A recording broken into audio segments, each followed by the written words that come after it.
Merci, Monsieur Jean-François Coulombe. Monsieur le Président, Madame la Présidente de la CNIL, comme tout système informatique, en fait, on est confronté à des flux de données.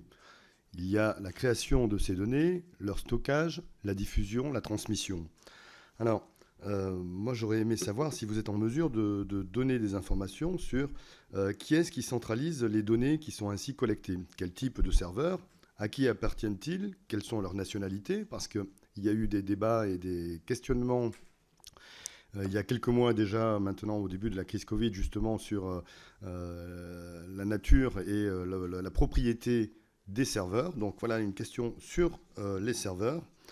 Ensuite, qui décide à qui sont transmises ces données? Est-ce qu'il y a une autorité supérieure, indépendante, ou c'est le propriétaire du logiciel, par exemple, pour ce qui concerne le Stop Covid?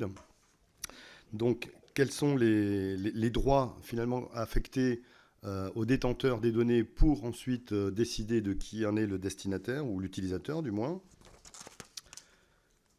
Voilà. Et ensuite... Vous avez donc des organismes qui sont censés assurer l'accompagnement social, par exemple des agents de services préfectoraux, qui accordent ces droits à ces agents préfectoraux-là, à ces services préfectoraux. Donc vous voyez, on a quand même un certain nombre de questions, également sur les garanties, mais vous avez évoqué le fait que vous y étiez vigilant, mais de quelle manière?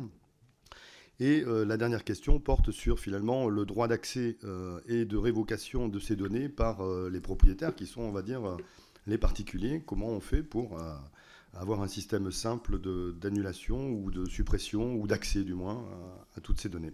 Voilà, merci Madame la Présidente. Merci.